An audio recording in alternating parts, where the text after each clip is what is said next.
नमस्कार। काफ़ी समय के बाद आज हम लाइव आए हैं। आज विषय ऐसा है जो बहुत मन को कचोट रहा था, तो मैं अपने आप को रोक नहीं पाया लाइव आने से। आशा करता हूं कि आप सब ठीक होंगे और मेरे इस छोटे से फेसबुक पेज पर आते होंगे। मैं बहुत सारी चीज़ें पोस्ट करता रहता हूं। आज जो विषय है, मैं इसके ऊपर मन कचोट रहा था, तो मैं सोचा आपके साथ साझा करूं। बहुत व्यथित भी था मन। एक समय था जब चाइना ने तिब्बत पर आक्रमण किया और तिब्बत एक स्वतंत्र उस समय राष्ट्र था, स्वयंभू राष्ट्र था। उसके ऊपर आक्रमण किया और उस आक्रमण के समय चीन के पास सेना को खिलाने के लिए अनाज था, न पेट्रोल था गाड़ियों के लिए। तो भारत के प्रधानमंत्री हुए हैं श्री जवाहरलाल नेहरू जी। पंडित कहते थे खुद को, पता नहीं कैसे पंडित थे। तो उन्होंने पेट्रोल और अनाज भेजा। उसका परिणाम ये हुआ कि चाइना ने तिब्बत पर कब्जा कर लिया और चाइना हमारा पड़ोसी हो गया। 1962, 1967, फिर गलवान और भी बहुत सारे चीज़ें होती रहती हैं। और अब जो है हमारी आर्मी का बहुत बड़ा डिप्लॉयमेंट चाइना बॉर्डर के साथ है। तो बहुत खर्चा होता है। वो खर्चा कहाँ से आता है? वो आपकी और हमारी जेब से जाता है। आप और हम जो टैक्स पे कर रहे हैं गवर्नमेंट को, ये उससे जाता है। यानी आपके हमारे पैसे से जो वहाँ पर आर्मी डिप्लॉय है, वहाँ पर जो टैंक 24 घंटे चलते हैं, क्योंकि वहाँ पर ठंडा एरिया है तो टैंक को बंद नहीं किया जा सकता। वो टैंकों के अंदर हमेशा चलते रहते हैं। इन्हें स्टार्ट पोजीशन में रखा जाता है। जो आर्टिलरी गन्स हैं, एयरप्लेन हैं, सैनिकों को जो राशन सप्लाई होती है, वो यानी एक मुसीबत जो हमसे दूर थी, हमने उसको पास में बुला लिया। उसका परिणाम ये हुआ कि आज हम उस कोड को भुगत रहे हैं। ऐसा ही कुछ अभी तत्कालीन प्रधानमंत्री का निर्णय है कि बांग्लादेश को 5000 मीट्रिक टन डीजल दिया जाएगा। कितनी अचंभे की बात। एक तरफ तो युद्ध चल रहा है चारों तरफ, जहां हमारी अर्थव्यवस्था को डीजल की आवश्यकता है, फ्यूल की आवश्यकता है हमारे उद्योग धंधों को चलाने के लिए। हम एक ऐसे राष्ट्र को जो कि हमारी शत्रुता का भाव रखता है, जिसने पूर्णतः ये साबित किया कि वो हिंदू द्रोही है, वहाँ पर हिंदुओं का कत्लेआम हुआ है, हिंदू महिलाओं बहन बेटियों के साथ बलात्कार हुआ है, उनको मारा गया। अभी हाल की घटना दीपू चंद्र दास की है। फिर भी हम ऐसे राष्ट्र को जो हमारे प्रति द्वेष रखता है, उसको हम कभी चावल देते हैं, कभी प्याज देते हैं, कभी आलू देते हैं। इसलिए देते हैं कि ताकि वो खा पी कर मजबूत हो जाएं और हमें, हमारे हिंदुओं को मारते रहें। देखिए मोदी जी, ये सब नहीं चलेगा। आज आप प्रधानमंत्री हैं। जिस तरह से संसद में आप पंडित नेहरू की कोड़ों से पिटाई करते हैं, मतलब कोड़े मतलब बातों के, जो शब्दों के, जो उनके किए हुए ब्लंडर्स को आप एक्सपोज करते हैं, आने वाले समय में कहीं ऐसा ना हो कि आपके ऊपर भी आने वाली पीढ़ियां कोड़ों से बरसाएं, कोड़े बरसाएं आपके ऊपर। और आपकी जो है इतनी जो छवि आपने बनाई है, आपने अंतर्राष्ट्रीय स्तर पर बहुत काम किया है, लेकिन हिंदुओं के लिए आपने कभी कुछ नहीं किया। मंदिर बना, राम मंदिर, वो सिर्फ बहुत सारे हिंदुओं के बलिदान, उनके योगदान से बना है। उनके योगदान से बना है, सुप्रीम कोर्ट के निर्णय से बना है।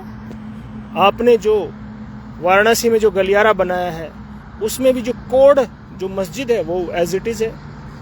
ऐसे बहुत सारे हिंदू निर्णय हैं जो आपने कभी लिए ही नहीं हैं। प्लेसेस ऑफ वर्शिप एक्ट 1991 को आपने आज तक सुप्रीम कोर्ट में जो याचिका दायर है, उसके लिए अपने एफिडेविट दिया ही नहीं है। पिछले 6 साल से लंबित है। वक्फ बोर्ड को भी अपने ढंग से ट्रीट नहीं किया है, उसमें भी बहुत सारे लकुना छोड़ दिए हैं। ऐसे कितने ही निर्णय हैं जो कि आपने हिंदू हित के लिए लिए ही नहीं। तो इसलिए मुझे लगा कि आज आप सबसे साझा किया जाए ये बात कि बांग्लादेश को हम डीजल क्यों दे रहे हैं।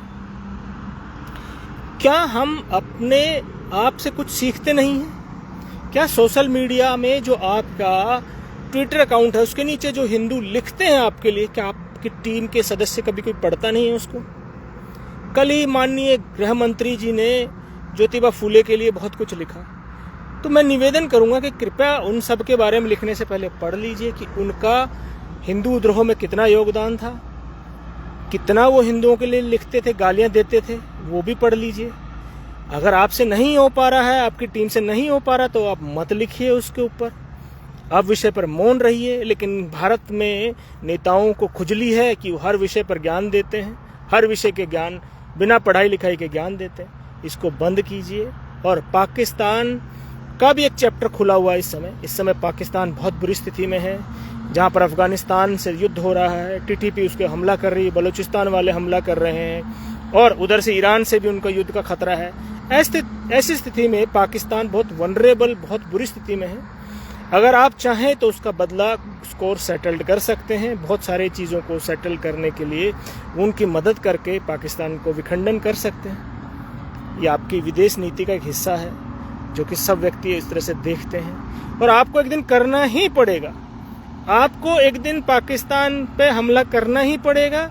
इसी तरह से आपको एक दिन ढाका जाना ही पड़ेगा हिंदुओं की रक्षा के लिए। आज नहीं जाएंगे तो कल जाना पड़ेगा। आज मेरी बात को नोट करके रख लीजिए, आपको बांग्लादेश को ठीक करने के लिए ढाका जाना ही पड़ेगा, अन्यथा बांग्लादेश कभी ठीक नहीं होगा। 1971 में जहां पर 23% हिंदू आबादी थी, वहां आज 8% रह गई है। वो जो 14% या 15% आबादी, वो कहाँ चली गई? कभी इस विषय पर सोचते हैं? क्या आपके सलाहकार इस विषय पर सोचते हैं? आपने उनको डीजल देने के निर्णय से पहले क्या इसके ऊपर सोचा था कि ये जो 15% हिंदू पिछले 50 साल में गायब हो गए, जमीन खा गई, आसमान निकल गया, मार दिए गए, कन्वर्ट कर दिए गए, क्या हो गया? कहाँ है वो? कहाँ चले गए? कहाँ है? आपने इसके ऊपर सोचना चाहिए। मैं यही निवेदन करूंगा कि बांग्लादेश को डीजल देने से पहले एक बार हमारे पैसों का डीजल है, हमारे टैक्स के पैसों का है। आप मालिक नहीं है इस देश के, आप कर्ता धर्ता बनाए गए हैं। अगर आपसे यूजीसी का मुद्दा भी एक ऐसा अटका हुआ है जिसके ऊपर आज तक आपने मुख नहीं खोला है। अब अनगढ़ बीजेपी के बहुत सारे नेता अनगढ़ बोलते रहे हैं, और आज जो एक विद्वेष की भावना पैदा हुई है स्वर्ण समाज और दूसरे समाज के बीच में, उस खाई को मत बढ़ाइए। बड़ी मुश्किल से 2013-12 से और आज तक हिंदू समाज एकत्र हुआ है, उसको ठीक करने का प्रयास कीजिए और हिंदुओं को एकजुट रखिए। और बांग्लादेश जैसे बेशरम देश को कुछ मत भेजिए। हो सके तो वहाँ के हिंदुओं के साथ कुछ ऐसा संबंध स्थापित कीजिए कि अपनी बात कह सकें, उनका कत्लेआम रुक सके। देखिए, आप काट नहीं सकते तो फुफकारिए तो सही, लेकिन आप तो फुफकारते भी नहीं हैं। आपको 2 कौड़ी का यूनुस धमकी देकर चला गया, क्रिकेट खेलने से मना कर दिया, और आप कुछ नहीं कर पाए। एक संप्रभु राष्ट्र, जो शक्तिशाली राष्ट्र है, भारत बहुत शक्तिशाली हो चुका है, इसमें कोई दो राय नहीं, तो आप उसको एक धमकी तो दे सकते हैं। अगर आपने हिंदुओं पर आक्रमण किया तो हम आपके साथ कुछ करेंगे, ये भी आप नहीं बोलते हैं। अमेरिका कुछ भी हो, आज वो हारे जीते, लेकिन उसने ईरान पर आक्रमण कर दिया। जहां चाहे वो अपनी सेना लेके पहुंच जाता है।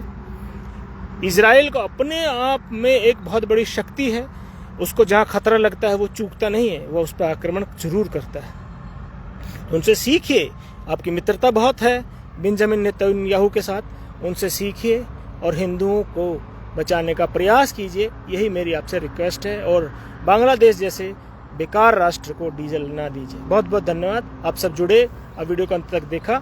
जय हिंद, जय भारत, वंदे मातरम।